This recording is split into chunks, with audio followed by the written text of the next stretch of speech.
Total eclipse of the heart. On today's episode, I get to chat with astrophotographer and friend Scott Brady. We talk all about the moon and the most recent lunar eclipse. Let's talk about the moon. Yes. Because I see a lot of the stuff that you capture is moon related. Yeah, it's the easiest target for sure. So the moon and you Yes. has a connection. Absolutely, 100%. It's our nearest. It's our satellite. It's our only satellite. It's our nearest neighbor in space, and it's something that once you see it through a telescope, it becomes more like intimate. It's a strange thing. It feels close. It feels tangible when it's through the telescope, and you start to recognize certain areas on it, and familiar craters, features become more familiar. And so, any chance I get, it's a clear night, I'm photographing. Out of all of the things that you photographed of the moon, is there a time that was your favorite, or an event that was your favorite that you had? For sure, it was the previous lunar eclipse of last year. Okay. I was very lucky to catch that. I caught that.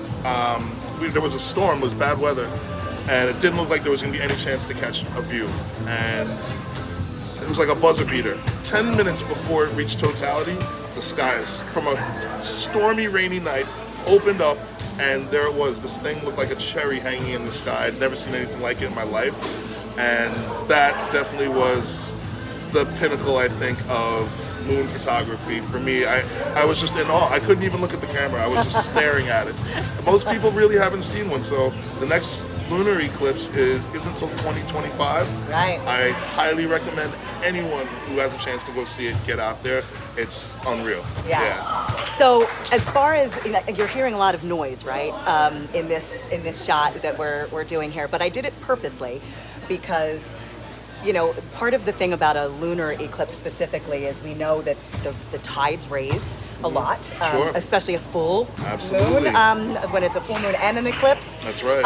It's the highest tides and the lowest tides too in certain areas. Yep.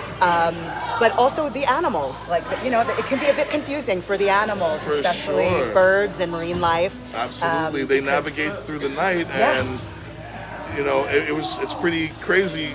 When you're out there, when I first got to the beach for this last eclipse, it was a fully lit beach. Right. You could see everything.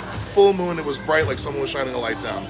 And it was very strange when it transitioned to dark and all of a sudden you couldn't see anything. So I imagine for the animals, it's gotta throw them off and be pretty confusing, for sure. Yeah. Especially like the night fish, the nocturnal animals. Right. Yeah. And a lot of them too are feeding at night. They Right. are, sometimes having babies at night. Right. For those yeah. few hours, I'm sure it's very, very confusing for them. Yeah. Well, I love it. And we're actually going to be showing you some of Scott's work here. Super excited about it. So let's roll that clip. All right, sounds good.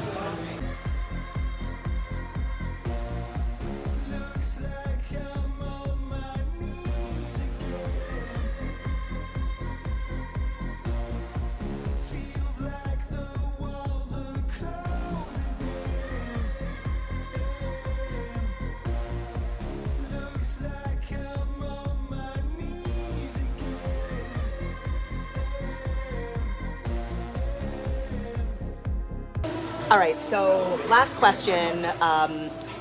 The colors. For this particular one that we just saw that we're going to be showing right now pictures of. Yep. So tell me about that. Tell me what you saw. So they called this a blood moon, blood eclipse. And the reason they call it that is because it has this reddish hue, like a blood red color. Sometimes it's pink. It starts off as orange and it'll kind of work its way towards red and pink. The reason that happens is as the Earth moves in front of the moon, the atmosphere of the Earth, which will filter some light from the sun out. So the same reason you see sunset as red and orange, it gets more colorful as the sun gets closer to our edge. It's the same reason that as the Earth's shadow moves in front of the moon, the atmosphere on the edge of the Earth filters out that color and only sends the red through. So it casts a red shadow on the moon, which is incredible to see in person. Thank you again, Scott. It's been a pleasure. For being part of the show. Anytime. Happy to be a part of it. Hope you guys enjoyed the pictures.